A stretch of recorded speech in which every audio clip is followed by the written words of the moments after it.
दोस्तों, हमारे देश भारत की आर्थिक राजधानी के तौर पर मुंबई शहर को माना जाता है। पूरी दुनिया में मुंबई अपनी चकाचौंध के लिए प्रसिद्ध है। मुंबई शहर की गगनचुंबती इमारतें और उनमें रहने वाले बॉलीवुड के सितारे लोगों को इस शहर की तरफ और भी आकर्षित करते हैं। लेकिन मुंबई को सिर्फ बॉलीवुड सितारों व बड़ी बड़ी बिल्डिंग्स मात्र से पहचान नहीं मिली, बल्कि ये अपने स्लम एरिया की वजह से पूरे विश्व में मशहूर है। जी हाँ दोस्तों, हम बात कर रहे हैं मुंबई के मशहूर स्लम एरिया धारावी के बारे में, जिसको एशिया का सबसे स्लम एरिया कहा जाता है। आपको जानकर हैरानी होगी कि इस विशाल स्लम में रहने वाले लोगों की संख्या बहरीन और बहामास जैसे देशों की कुल जनसंख्या से भी कहीं ज्यादा है। और आज की हमारी इस वीडियो में हम आपको धारावी स्लम के बारे में ऐसे ही कुछ हैरान करने वाले फैक्ट्स बताने जा रहे हैं। तो शुरू करते हैं वीडियो को। नंबर 1, धारावी हमेशा से ही हिंदी फिल्म इंडस्ट्री बॉलीवुड का एक अहम हिस्सा रहा है। मशहूर फिल्म डायरेक्टर और राइटर सुधीर मिश्रा ने धारावी नाम की एक 1992 में आई अपनी फिल्म के अंदर स्लम के जीवन को दिखाया है, जिसके लिए इस फिल्म ने नेशनल अवार्ड भी जीता था। इसके अलावा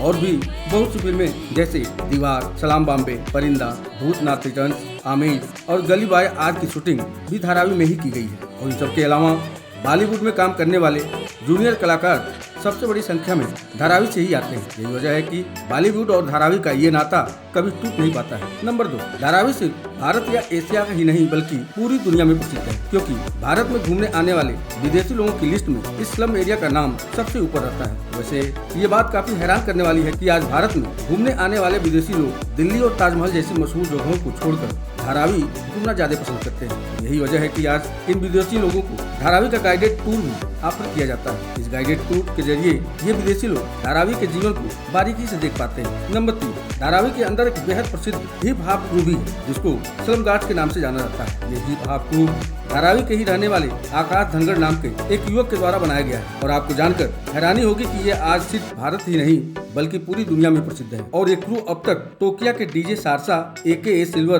boom box, dancer, choreographer Prosenjit गायक कुंडू और कैलिफोर्निया के MC मनदीप सेठी जैसे प्रसिद्ध हिप कलाकारों के साथ कोलैबोरेट कर चुका है। नंबर 4, मुंबई शहर के बीचों बीच मौजूद धारावी स्लम का ये एरिया 18वीं सदी में एक आइसलैंड हुआ करता था, जहाँ मछुआरे मछली पकड़ने का काम करते थे। लेकिन जैसे जैसे समय बीतता गया वैसे वैसे ही इस आइसलैंड का पानी दलदल बनता गया, जिसके कारण यहाँ मछली पकड़ने का काम खत्म हो गया। मछली का काम खत्म हो जाने के बाद लोगों ने यहाँ रहना और घर बनाना शुरू कर दिया। शुरुआत में जो लोग यहाँ आकर बसे उन्होंने अपने लिए बड़े बड़े घर बना लिए, लेकिन जैसे जैसे जनसंख्या बढ़ती गई वैसे वैसे ही घरों का आकार छोटा होता गया। देखते ही देखते धारावी एशिया का सबसे बड़ा स्लम एरिया बन गया। नंबर 5, धारावी को एशिया का सबसे बड़ा स्लम कहा जाता है, लेकिन यहाँ ध्यान देने वाली बात यह है कि ये जनसंख्या के हिसाब से एरिया का सबसे बड़ा स्लम कहलाता है, जबकि एरिया के हिसाब से अगर देखें तो ये मैक्सिको के नेजा चाको इट्जा और कराची के ओरांगी स्लम के बाद एशिया का दूसरा और दुनिया का तीसरी सबसे बड़ा स्लम कहलाता है। लगभग 535 एकड़ में फैला ये स्लम मुंबई की 2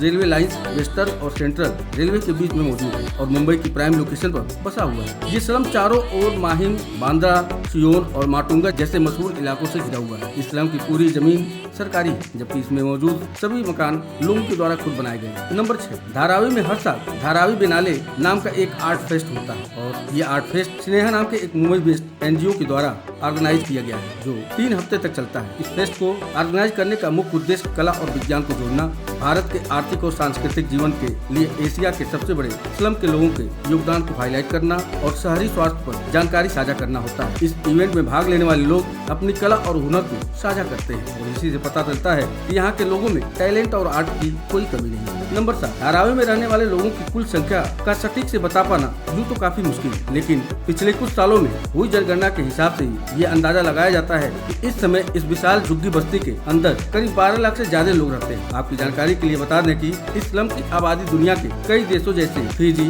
बहरीन, बहामास और ग्रीनलैंड आदि की कुल जनसंख्या से भी कहीं ज्यादा है। और इस आबादी की वजह से ही इसको दुनिया का सबसे घना इलाका भी कहा जाता है, क्योंकि इतनी कम जगह में लाखों लोग जिस तरह से यहाँ रहते हैं वो वाकई में एक कमाल की बात है। यहाँ रहने वाले लोगों में 63% हिंदू, 30% मुस्लिम, 6% ईसाई और 1% अन्य धर्मों के लोग हैं। आबादी के हिसाब से देखें तो इस स्लम में टॉयलेट्स की काफी संख्या कम है। आपको जानकर हैरानी होगी, यहाँ पर औसतन हर 1450 लोगों के लिए सिर्फ एक टॉयलेट मौजूद है। नंबर 8, एक स्लम एरिया होने के बावजूद भी धारावी के लोगों में टैलेंट की कोई कमी नहीं। साल 2016 में यहाँ रहने वाली 12 से 14 साल की कुछ जीनियस लड़कियों ने 3 अलग अलग एंड्रॉइड एप्लीकेशन बनाकर सबको हैरान कर दिया था। इनमें पहली एप्लीकेशन का नाम है पढ़ाई है मेरा हक, जो कि एक लर्निंग एप्लीकेशन है और इस एप्लीकेशन के जरिए लोग हिंदी, इंग्लिश और गणित की कुछ बेसिक पढ़ाइयाँ करते हैं। इसके अलावा दूसरी एप्लीकेशन का नाम है वीमेन फाइट बैक, जो कि महिलाओं की सुरक्षा के लिए बनाई गई है। और अंत में तीसरी एप्लीकेशन पानी है जीवन के नाम से बनाई गई। इस एप्लीकेशन को